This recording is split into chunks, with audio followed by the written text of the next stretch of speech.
پاکستان کے سوات سے ایک بہت ہی دکھی خبر موصول ہو رہی ہے۔ پاکستان کے سوات میں کل رات کو ایک دفعہ پھر سے توہین مذہب کے نام پہ ایک اور شخص کو قتل کر دیا گیا، جو کہ پنجاب سے سوات گھومنے کے لیے آیا ہوا تھا اور ہوٹل میں ٹھہرا تھا۔ جب اس شخص پہ توہین مذہب کا الزام لگا تو لوگوں کے ہجوم نے ملزم کو برہنہ حالت میں روڈ پر گھسیٹا اور اسے مارنا شروع کر دیا۔ یہ سب دیکھ کر پولیس نے موقع پر ہی اس شخص کو تھانے میں منتقل کر دیا، لیکن ہمارے نام نہاد عاشقان رسول نے تھانے کو بھی آگ لگا دی اور ملزم کو باہر نکال کے زندہ جلا دیا، جس کی ویڈیوز آپ سوشل میڈیا پر دیکھ سکتے ہیں کہ کیسے ہمارے سو کالڈ عاشقان رسول اس ملزم کو روڈ پر زندہ جلا کر خوش ہو رہے ہیں اور ہر جانب سے نعرہ تکبیر کی آوازیں بلند ہو رہی ہیں۔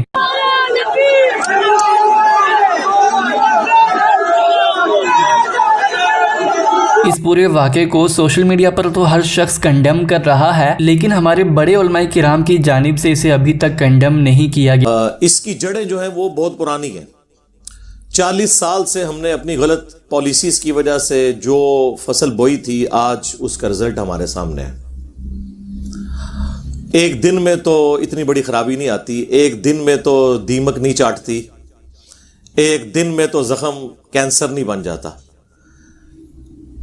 اس کو وہ کہتے ہیں نا، تھیندے تھیندے تھین جاندہ ہے بندہ۔ یہ وہ والا معاملہ ہوا ہے۔ آہستہ آہستہ معاملات خراب ہوئے، اور اس طرح کی جتنی بھی ایکٹیویٹیز ہو رہی ہیں، میں اس میں پہلے نمبر پہ مجرم اگر کسی کو سمجھتا ہوں تو وہ ہماری ریاست ہے، ریاستی ادارے ہیں، جن کی سرپرستی ہماری مذہبی جماعتوں کو اتنا عرصہ تک حاصل رہی، امت اور پاکستان کے وسیع تر مفاد میں، انورٹڈ کاماز کے اندر۔ اس کے بعد مذہبی جماعتیں، اور اس کے بعد پھر ہماری جاہل عوام۔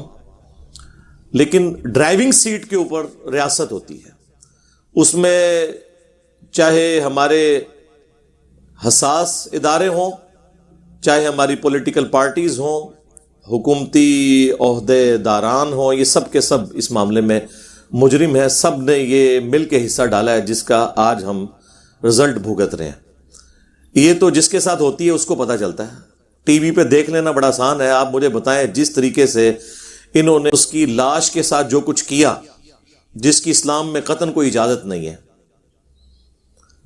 بخاری اور مسلم کی متفق علیہ حدیث ہے، اللہ کے محبوب صلی اللہ علیہ وآلہ وسلم نے فرمایا کہ کسی کو آگ میں جلانا، یہ عذاب صرف اللہ تعالیٰ کے ساتھ خاص ہے کہ وہ اپنے مجرمین کو قیامت کے دن آگ میں جلائے گا۔ کسی مخلوق کے لیے روا نہیں کہ کسی دوسرے کو آگ میں جلائے، کافر ہو مسلمان ہو، آپ یہ کام کر ہی نہیں سکتے۔ اور پھر ساتھ سیلفیاں لینا، پھر آ کے فخریہ انٹرویو ریکارڈ کروانا کہ ہم نے جہنم واصل کر دیا۔ بھائی تو کہاں پہ جائے گا؟ تجھے جنت کا ٹکٹ مل چکا ہوا ہے مولویوں کی طرف سے۔ تم لوگ یہ سمجھ رہے ہو کہ ہم اس طرح کے معاملات کر کے تو ہم جنت میں چلے جائیں گے، اور ایسے مواقع پہ وہ لوگ آپ کو زیادہ تر بڑھ چڑھ کر آگے نظر آئیں گے جنہوں نے زندگی میں نماز بھی کبھی نہیں پڑھی ہوئی ہوگی۔ اس طرح کے کام کرنے میں، لوگوں کو قتل کرنے میں، املاک کو آگ لگانے میں، اے ٹی ایم مشینز لوٹنے میں، دنگا فساد کرنے میں، یہ سب سے آگے آپ کو نظر آئیں گے، کیونکہ ان کو پٹی یہ پڑھائی گئی ہے کہ یہ سب سے آسان ذریعہ جنت میں پہنچنے کا۔ اور بیوقوف نہیں ہے، سمجھدار ہیں۔ آج تک کسی شخص نے عشق رسول صلی اللہ علیہ وآلہ وسلم کے نام پر اپنی موٹر بائک کو آگ نہیں لگائی، اپنی گاڑی کو آگ نہیں لگائی ہے، دوسرے کو لگائی ہے۔ لہذا آپ یہ بھی نہیں کہہ سکتے کہ کوئی بونگے ہیں، بہت سمجھدار ہیں۔ اور اس وقت ملک جس تباہی کے دہانے پہ پہنچ چکا ہے نا، میں سمجھتا ہوں کہ اگر اب بھی ہمارے بڑوں کو عقل نہ آئی تو یہ گلی گلی قتل و غارت ہوگا۔ ہمارے جو ریاستی اداروں کے بڑے ہیں، پولیٹیکل جماعتوں کے بڑے ہیں، انہوں نے تو زیادہ تر نے دوہری شہریت لی ہوئی ہے، دوسرے ملکوں میں انہوں نے بھاگ جانا ہوتا ہے ریٹائرمنٹ کے بعد۔ ہمیں پوری زندگی یہ لوگ حب الوطنی کے درس دیتے رہتے ہیں، نیشنلزم کے درس دیتے رہتے ہیں، پاکستان سے محبت، قومی ترانے یہ چلا چلا کے دماغ خراب کرتے رہتے ہیں۔ اور خود آپ دیکھ لیں، یہ پرانے جتنے ڈکٹیٹر باہر گئے ہوئے ہیں، ہمیں آگ میں جھونک کے جب تک مر نہیں جاتے جان نہیں چھوڑتے. ضیاء الحق نے مر کے ہی جان چھوڑی ہے نا, ورنہ جو اس وقت پالیسیز اس نے سیٹ کی تھیں, جو سعودیہ اور ایران کی پراکسی وار کو یہاں پہ سپورٹ کر کے, وہ آج تک ہم بھگت رہے ہیں. اب دیکھ لیں میڈیا کے اوپر کیا ساری گالیاں جو ہیں وہ پولیٹیکل گورنمنٹس کو, پرائم منسٹر کو کھانی پڑ رہی ہیں, کیونکہ ہماری عوام کا جو ہے اتنا نالج تو ہے ہی نہیں, ان کو پتہ ہی نہیں ہے کہ معاملات ٹوٹی کمند کہاں. جس طرح محرم کے دنوں میں بیٹھ کے سارے یزید کو رو رہے ہوتے ہیں اور سسٹم تو پیچھے سے خراب ہوا ہے, اس کی کوئی بات ہی نہیں کرتا.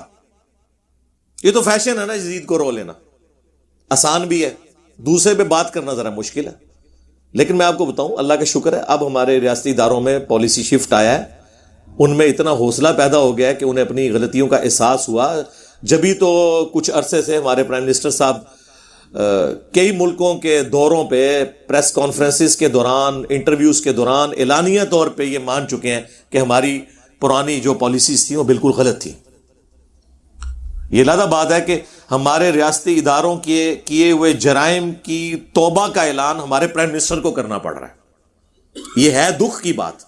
چلے پھر بھی ہم کہتے ہیں کہ ٹھیک ہے, پولیٹیکل گورنمنٹس کو ہی بوجھ اٹھانا چاہیے اداروں کی غلطیوں کا, لیکن ان کو بھی کچھ اس حوالے سے خیال کرنا چاہیے کہ وہ بھی مستقبل کے لیے اپنی کوئی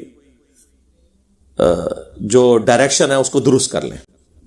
آپ کو پتا ہے کچھ عرصہ قبل خوشاب کے اندر ہمارے اسٹوڈنٹ عمران بھائی جو بینک مینیجر تھے رحمہ اللہ تعالی, ان کا بے دردی سے ایک گارڈ نے قتل کر دیا. ہمارے اسٹوڈنٹ تھے, آپ ان کے جو فیس بک کا پیج ہے اس پہ کئی ایک ویڈیوز میری انہوں نے اپلوڈ کی ہوئی تھی, اور لوگوں کی بھی کی ہوئی تھی, اور مسئلہ کوئی اور تھا. ایک ایک گھنٹے کی جا کے یہ لوگ نمازیں پڑھتے ہیں, اور وہ بھی صرف ڈیوٹی آورز کے اندر. جب گھر آ جاتے ہیں تو ایک سلام امام کے پیچھے ہوتا ہے, دوسرا جوتیوں والی جگہ پہ ہوتا ہے. اور اگر کوئی شخص سمجھا دے کہ میرے بھائی یہ نوافل جو ہیں یہ کوئی ضروری نہیں ہے, یا ان کو آپ بعد میں پڑھ لو, آپ ڈیوٹی اپنی صحیح طریقے سے ادا کرو,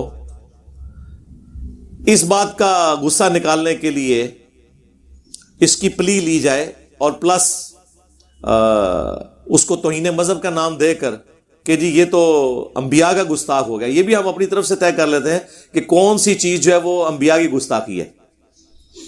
انہیں شہید کر دیا گیا, بعد میں خیر مذمت کرتے رہے, ابھی تک اس کے قاتل کو سزا ہوئی کوئی نہیں ہے, صرف کورٹ نے ڈیسیژن کیا ہے. اور ماشاءاللہ پچھلے دنوں آپ نے دیکھا ہمارے چیف جسٹس صاحب کس طرح گرجے ہیں. یار یہ لوگ بعد میں اپنی تقریریں دیکھ کے شرمندہ بھی نہیں ہوتے. ان کے دعوے دیکھیں اور ان کی عدالتوں کے, میں کرتوت لفظ نہیں بولتا, کارنامے دیکھ لیں. آج تک کسی کو اس طریقے سے سزا نہیں ہوئی ہے. اور کسی اگر جو کوئی مجبور شخص جس کے اوپر اس طرح کا توہین مذہب کا الزام لگا, اس کو اگر عدالتوں نے چھوڑ بھی دیا شواہد ناکافی ہونے کی وجہ سے یا جھوٹا الزام ہونے کی وجہ سے, عوام نہیں اسے چھوڑتی, وہ عدالت سے بری ہوتا ہے. یہ کچھ عرصہ پہلے کی بات ہے, ہمارے جیلم شہر کی تحصیل ہے پنڈ دادن خان, وہاں پہ وہ ایک مولانا صاحب تھے, جماعت اسلامی سے ان کا تعلق تھا, ان پہ اس طرح توہین مذہب کا جھوٹا الزام لگا, کافی سال انہوں نے قید کاٹی, بعد میں ثابت ہوا یہ بالکل غلط ہے. بیچارے وہ پہلا جمعہ پڑھانے آئے ہیں تو وہ باہر نکلے ہیں تو ان کو شہید کر دیا گیا, گولیوں کی, اور ان کے ساتھ بیٹا بھی شہید ہو گیا. یعنی وہ عدالتیں چھوڑ بھی دیں, عوام نہیں چھوڑتی. تربیت ہی ایسی ہوئی ہوئی ہے, عوام کو کون سمجھائے جی. لہذا آپ یہ سمجھ رہے ہیں جب آپ کسی پہ الزام لگا دیتے ہیں نا توہین مذہب کا, جھوٹا بھی, وہ مارا گیا, اب اسے کوئی دنیا کی طاقت بچا نہیں سکتی ہے, کیونکہ عدالت چھوڑے گی بھی تو اشکان رسول سو کالڈ تیار بیٹھے ہوئے ہیں اپنی جنت پکی کرنے کے لیے, اس کو جنت میں بھیج کے. کیا کریں گے؟ اچھا ایک بات میں اس میں ضرور کر دوں جو ایک جرت والی بات ہے. پاکستان میں جو یہ توہین رسالت کا, یا بعد میں بزرگوں کا بھی آگے سے 295C ہے, A ہے, B ہے, یہ جو قوانین ہے نا جی, ان میں ایک شک ضرور ایڈ ہونی چاہیے. ہمارے علماء کا کام ہے, ہمارے پولیٹیشنز کا, ریاستی اداروں کے ہیڈز کا, میں ان کو مشورہ دوں گا کہ اس میں شک شامل کریں کہ اگر کوئی شخص دانستہ یا غیر دانستہ گستاخی کر بیٹھے دانستہ تو کوئی نہیں، سوچ بھی نہیں سکتا، غیر مسلم بھی کوئی سوچے گا اس ملک کے اندر؟ مسلمان تو چھوڑ دیں آپ.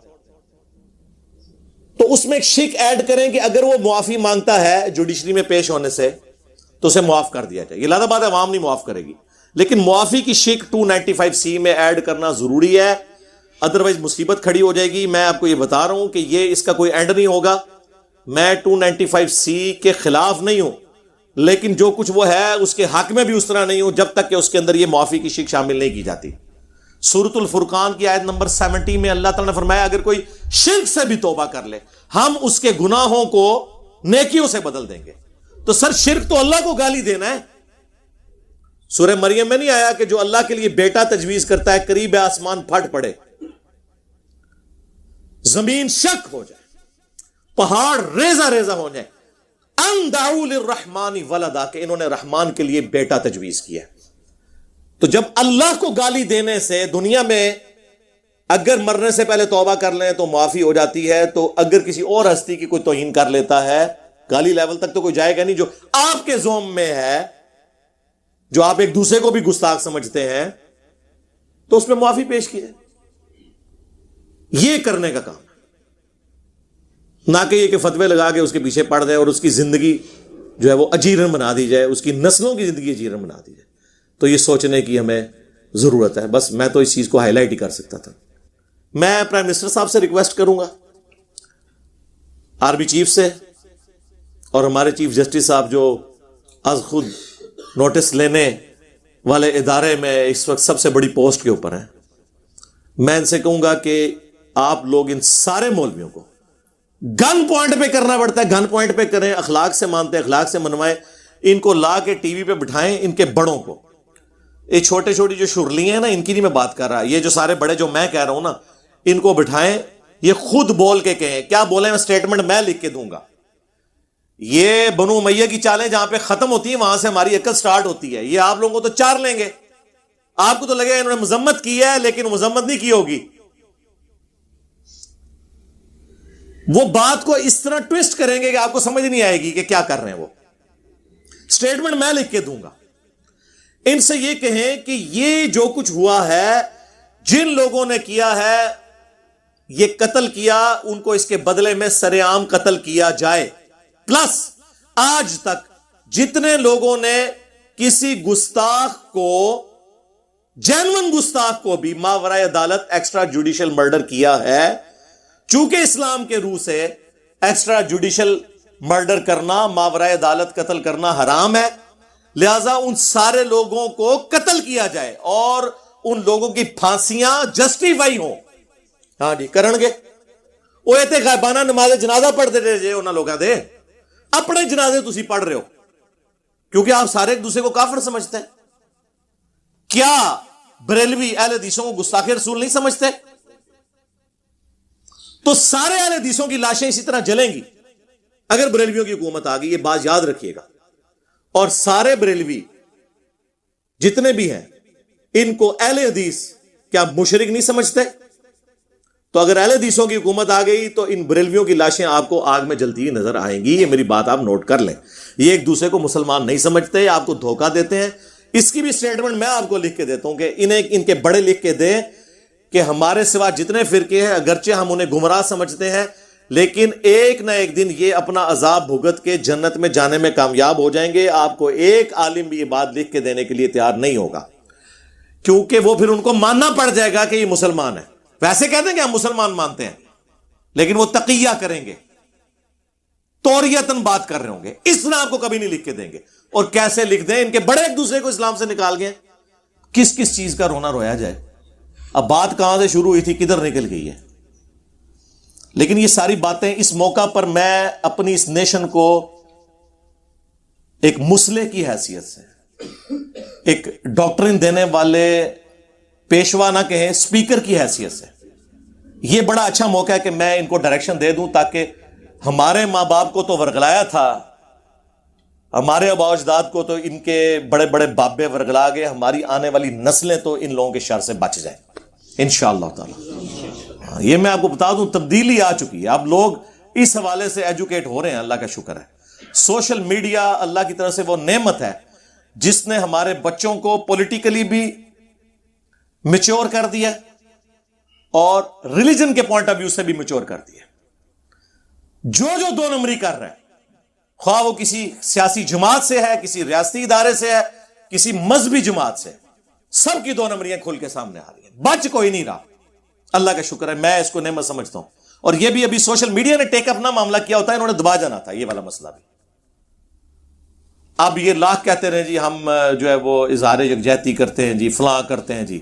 بندہ مر گیا، ان بندہ کیڑا واپس آنا ہے؟ لاش آپ لوگوں نے جلا دی، اب پیچھے کیا بچ گیا؟ باتیں ان کی سنیں بس، اس کے علاوہ ان کے پاس کرنے کو کچھ نہیں ہے. اس کا حل یہ ہے کہ اعلانیہ سزائیں ہوں، ان کو جتنے لوگ پکڑے گئے ہیں اعلانیہ سزائیں ہوں، اور اسی طریقے سے سزا ہو جو سورۃ المائدہ میں آیا ہے کہ آنکھ کے بدلے آنکھ، پہلے جان کے بدلے جان، آنکھ کے بدلے آنکھ، ناک کے بدلے ناک، کان کے بدلے کان، دانت کے بدلے دانت، اور ہر زخم کے بدلے اتنے لیول کا زخم. یہ سورۃ المائدہ میں اللہ نے فرمایا یہ اللہ کی طرف سے سزا ہے. جس طریقے سے اسے قتل کیا ہے نا، اسی طریقے سے یہ 100 بندہ کیا 1000 بھی وہ قتل ہوں گے. اور سورۃ النور میں آیا کہ جب اس طرح کی سزائیں دی جائیں تو مسلمانوں کا گروہ اسے ویٹ کرے تاکہ باقیوں کے لیے ڈیٹرنس ہو، عبرت ہو. اعلانیہ یہ سزائیں ہونی چاہیے، یہ کوئی ظالمانہ سزا نہیں ہے. یہ تو آپ کے کسی بچے، بھائی یا والد کے ساتھ یہ ہوا ہوتا تو پھر میں آپ سے پوچھتا، پھر پتا چلتا ہے. دوسروں کے لیے تو کہنا بڑا آسان ہے. اور اسلام اس حوالے سے اتنا سینسٹیو ہے، اتنا سینسٹیو ہے کہ سورۃ المائدہ میں اللہ تعالیٰ نے فرمایا جس نے ایک جان کو قتل کیا گویا اس نے پوری انسانیت کو قتل کر دیا. انسان کی بات ہوئی ہے، مسلمان کی نہیں ہوئی، چاہے وہ ایک پاکستانی نے کیا. اور پھر ساتھ ہے جس نے ایک انسان کی جان بچائی گویا اس نے پوری انسانیت کی جان بچا لی. اور اس کا کلائمیکس وہ سورہ البقرہ کی آیت ہے وَلَكُمْ فِي الْقِصَاصِ حَيَاةٌ يَا أُولِي الْأَلْبَابِ لَعَلَّكُمْ تَتَّقُونَ. اے لوگو، اے عقل والو، قصاص میں پوری انسانیت کی زندگی چھپی ہوئی ہے تاکہ تم تقوی اختیار کر سکو، ڈر جاؤ. باقی جرائم میں تو اللہ نے کہا کہ معاف کرو، معافی کی روش اختیار کرو، اللہ بدلہ دے گا. لیکن قتل کے بدلے میں اللہ نے ڈسکریج کیا ہے کہ اس کے بدلے دیت نہ لی جائے، معافی نہ کی جائے، اگرچہ جائز ہے ایز اے لاسٹ ریزارٹ. کہا گیا وَلَكُمْ فِي الْقِصَاصِ، قتل کے بدلے قتل کرنے میں پوری انسانیت کی زندگی چھپی ہوئی ہے. کیونکہ قتل کے بدلے قتل ہوگا. آپ مجھے بتائیں اگر یہ قتل کے بدلے قتل کر کے عبرتناک سزا دی جائے اس طرح کے لوگوں کو تو آندہ کچھ سوچے گا بھی؟ لوگوں کو پتا ہوتا ہے جناب کام ڈالو، اپنی جنت بھی پکی، اپنے پچھلوں کی دنیا بھی پکی. مرنے کے بعد مزار آپ کا بنے گا، اس پہ چندے آئیں گے، آپ کی نسلیں سنور جائیں گی اور آپ کے جنازے میں لاکھوں لوگ شریک ہوں گے. جی نہیں ہوتے لاکھوں لوگ شریک؟ ہاں، یہ ہماری حالت ہے. تو یہ تو آپ سمجھ لیں دنیا اور آخرت انورٹڈ کاما میں سنوارنے کا ایک ذریعہ بن چکا ہے ان لوگوں کا. صحیح بخاری میں ہے سیدنا عمر فاروق رضی اللہ تعالیٰ عنہ کو ایک ناحق قتل کی خبر پہنچی. آپ نے اس میں فرمایا کہ اگر یہ پورا علاقہ بھی اس قتل میں شریک ہوا میں سب کو قتل کروا دوں گا. اور اس کو سپورٹیو روایت ہے، اگرچہ اس کی سند کمزور ہے لیکن اس بخاری کی حدیث کی وجہ سے میں اس حدیث کو صحیح سمجھتا ہوں جو جامعہ ترمذی میں موجود ہے کہ اگر زمین و آسمان کی ساری مخلوقات مل کے ایک مسلمان کو قتل کرتے ہیں یا ایک انسان کو قتل کرتے ہیں، اللہ اس چیز کی پرواہ نہیں کرے گا. اللہ تعالیٰ پوری کائنات کو جہنم میں پھینک دے گا. اللہ کو کوئی پرواہ نہیں. اللہ کے نزدیک انسانی جان کی یہ قدر ہے. بخاری اور مسلم دونوں میں حدیث ہے قیامت کے دن سب سے پہلے قتل کے مقدمے کا فیصلہ ہوگا. حقوق اللہ میں سب سے پہلے نماز کا فیصلہ ہوگا جو ابو داؤد میں حدیث ہے، لیکن حقوق العباد کے معاملے میں پہلے قتل کا فیصلہ ہوگا. اور یہ حدیث بخاری مسلم میں. پھر جامعہ ترمذی میں سنن ابی داؤد کے اندر حدیث موجود ہے کہ قیامت والے دن قاتل اپنے مقتول کو پیشانی کے بالوں سے گھسیٹتا ہوا اللہ کے عرش کے پائے کے پاس پہنچ جائے گا، اس حال میں کہ اس کی رگوں سے خون بہ رہا ہوگا، اور کہے گا یا اللہ اس نے مجھے دنیا میں قتل کیا تھا، آج مجھے بدلہ چاہیے کہ اس نے میری جان کیوں لی تھی. اور سنن نسائی میں تو آگے الفاظ ہیں، اے حکمرانوں کسی کے ناحق قتل پر مدد نہ کرو دوسرے کی، یہ بھی الفاظ موجود ہیں۔ پھر جامعہ ترمذی کے اندر، سنن ابی داؤد کے اندر، سنن ابن ماجہ میں موجود ہے کہ ایک مسلمان کی حرمت کعبے کی حرمت سے بھی زیادہ ہے۔ ظاہر ہے کہ پھر یہ والے معاملات تو ہوں گے نا۔ سنن ابی داؤد میں حدیث ہے کہ یا اللہ قیامت کے دن شرک کو معاف نہیں کرے گا یا کسی مومن کے قتل ناحق کو معاف نہیں کرے گا۔ اچھا، بعض لوگوں کے دماغ میں خیال آ رہا ہوگا کہ زیادہ تر تو مسلمان کے قتل کے بارے میں ہے، تو قرآن سے تو میں نے انسانیت کا قتل پڑھا۔ لے لیں آپ یہ بھی پھکی پھر لے لیں، صحیح بخاری میں حدیث ہے، جس نے ایک ذمی کافر کو قتل کیا جو ٹیکس پیئر تھا، یعنی وہ جزیہ دے کر یا اس کے ساتھ معاہدہ تھا، وہ رہ رہا تھا مسلمان ریاست میں اور ہے کافر تھا، جس نے اسے قتل کیا، بخاری کے الفاظ ہیں کہ قیامت والے دن وہ جنت کی خوشبو بھی نہیں پائے گا، حالانکہ جنت کی خوشبو 40 سال کی مسافت سے آ رہی ہوگی، کیونکہ قیامت کا دن قرآن میں ہے نا 50,000 سال کا دن ہے، تو وہ 50,000 سال میں سے جب 40 سال رہ جائیں گے نا تو جنت کی خوشبو آنا شروع ہو جائے گی جنہوں نے جنت میں جانا ہوگا۔ لیکن اس مسلمان کو جس نے ناحق ایک کافر کو قتل کیا ہوا، اسے خوشبو بھی نہیں آئے گی، یعنی مراد کیا، اس پہ جنت حرام۔ لہذا یہ کان کھول کے سن لیں، اور یہ وہ ساری آیتیں اور حدیثیں ہیں جو ہمارے میڈیا پہ چلنی چاہیے۔ یہ تو مسلمان کو قتل کر رہے ہیں۔ آج پاکستان میں ایک مسلمان کو ہندو عیسائی سے خطرہ نہیں ہے، دین پہ بولتے ہوئے مسلمان سے خطرہ ہے۔ مجھے بتائیں، آپ کسی ہندو کو دین کی دعوت دیں، آپ کو یہ خطرہ نہیں ہوگا پاکستان میں کہ وہ آپ کو مارے گا، لیکن کسی مسلمان کو اس کے مسلک کے خلاف قرآن و سنت جسے وہ خود بھی مانتا ہو دکھائیں تو آپ کو یہ ڈر لگا رہے گا کہ یہ تو پھڑکا دے گا مجھے۔ اس لیے تو آپ کے جو بھی علماء دوسرے ملکوں میں جا کے نہیں بیٹھے ہوئے۔ جاوید احمد غامدی صاحب، ٹھیک ہے مجھے بھی ان سے علمی اختلاف ہے، لیکن کیا ان کو حق نہیں کہ اپنا پوائنٹ آف ویو بیان کریں؟ اور جب اس ملک میں چشتی رسول اللہ پارٹی والے اوپنلی تبلیغ کر رہے ہیں اور اپنے اس بابے کا رد کرنے کے لیے تیار نہیں ہے، اشرف علی تھانوی رسول اللہ پارٹی والے اوپنلی تبلیغیں کر رہے ہیں اور ان کا رد کرنے والا کوئی تیار نہیں، تو غامدی رسول اللہ تو نہیں اس نے پڑھوایا ہوا، ان کو نہیں حق کہ اپنا پوائنٹ آف ویو رکھیں؟ تو دیکھ لیں، بچارے پہلے ملیشیا تھے، اب امریکہ میں۔ یہ حالت ہے، یہاں سے لوگوں کو ملک چھوڑ کے جانا پڑ جاتا ہے۔ یہاں تو مسلمانوں کی جان محفوظ نہیں ہے، غیر مسلموں کو تو آپ چھوڑ دیں۔ اچھا، اکثر آپ کو یہ بھی کہتے ہوئے ہمارے مسلمان بھائی نظر آئیں گے، اسلام بڑا اچھا دین ہے، مسلمان برے ہیں۔ وہ ایک کہانی بند کرو، ایک دھوکے دینے بند کرو، خدا دا نہ جائے۔ کوئی بھی درخت اپنے پھل سے پہچانا جاتا ہے۔ یہ آپ کافروں کو قائل کر سکتے ہیں کہ اسلام بڑا اچھا دین ہے، وہ کہیں گے اچھا اتنا چنگا ہے، پوری دنیا کی زندگی اجیرن بنا دی ہوئی ہے مسلمانوں نے۔ ہم کہیں گے نہیں یہ تو اسلام کے ریپرزینٹیٹو نہیں ہے جی، یہ چند ایک لوگ ہیں۔ اور بھائی آپ کے ہی لوگ ہیں۔ جب تک ہم خود مثالی مسلمان نہیں بنتے، جب مسلمان کے شر سے ڈر رہا ہے کہ مجھ پہ توہین مذہب کا الزام دوسرا مسلمان نہ لگا دے، ہم کافر کو کس منہ سے کہیں گے کہ بھائی جی آپ اسلام قبول کریں، دیکھیں اسلام بڑا اچھا دین ہے، مسلمان برے ہیں؟ یہ جذباتی جملے ہیں میرے بھائی، یہ آپ کی کسی نے نہیں ماننے جب تک آپ پریکٹیکلی ثبوت نہیں دیں گے کہ واقعی اسلام اچھا دین ہے، اور اتنا اچھا دین ہے کہ ماشاءاللہ کوئی مسلمان چلنے کے لیے تیار نہیں ہو رہا، اتنا چنگا دین ہے اور پوری دنیا کو اس پہ چلوانے کے لیے تیار ہو رہا ہے۔ تو اس میں اسلام کا کوئی قصور نہیں ہے، یہ بات ٹھیک ہے مسلمانوں کا ہے، لیکن مسلمان بھی کس منہ سے پھر جا کے غیر مسلموں کو اسلام کی طرف بلائیں گے؟ وہ تو آپ کو کہیں گے یہاں تو مسلمان محفوظ نہیں، ان کو ہم یہاں پناہ دے رہے ہیں، اور تم ہمیں کہہ رہے ہو اسلام قبول کرو تو امن میں آ جاؤ گے، اسلام کا تو مطلب ہی امن ہے دنیا اور آخرت میں۔ واہ واہ واہ، وہ کہیں گے یہ امن ہے کہ آپ کے سارے مولوی مسلمانوں کے شر سے بھاگ کے ہمارے پاس بنا لیے ہوئے ہیں، اے جی امن تھوڑا، کر لو گل۔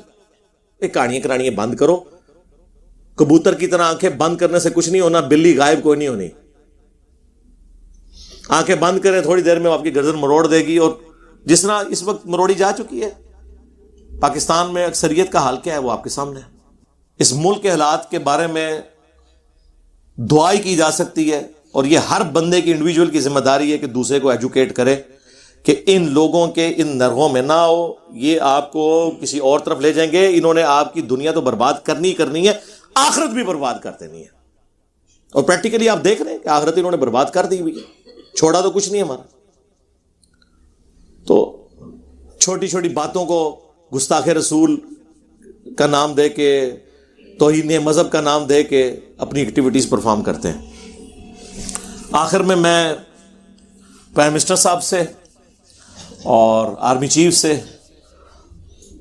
اور ہمارے چیف جسٹس صاحب ہیں، ان سے ریکویسٹ کروں گا ہوش کے ناخن لیں۔ یقیناً میری بدگمانی ہے آپ ساروں کے بارے میں، حسن ظن تو نہیں کہنا چاہیے کہ آپ لوگوں نے تو ریٹائرمنٹ کے بعد یہاں سے نکل جانا ہے، ہمیں اس آگ میں نہ جھونک کے جائیں اور منطقی انجام تک اس معاملے کو پہنچائیں، سرعام ان کو سزائیں دی جائیں تاکہ ہماری آنے والی نسلیں اس شر سے محفوظ ہو سکیں انشاءاللہ تعالی۔ بس ہم صرف ہائی لائٹ ہی کر سکتے تھے، میں شاید اس پوری گفتگو میں کوئی سخت باتیں بھی کر گیا ہوں، لیکن آپ اس کے پیچھے جو میری تھیم ہے اس کو آپ سمجھنے کی کوشش کریں، اور میں آپ کو جو باتیں بتا رہا ہوں یہ آپ کو نہ کوئی مذہبی پلیٹ فارم والا بتائے گا، نہ سول سوسائٹی سے کوئی بیچارہ جرت کرے گا یہ باتیں آپ کو کرنے کی، اس کو تو ویسے کسی نے نہیں ماننا۔ مذہبی لوگ تو اس پورے سسٹم کے بینیفیشری ہیں، انہوں نے تو یہ باتیں آپ سے کرنی نہیں ہیں۔ میں نے کوشش کی ہے کہ مختصر وقت میں جو اپنا درد دل تھا وہ آپ لوگوں کے سامنے رکھ دوں۔ صلو علی محمد و آل محمد، اللہم صلی علی محمد وعلی آل محمد و اصحاب محمد اجمعین الی یوم الدین، آمین۔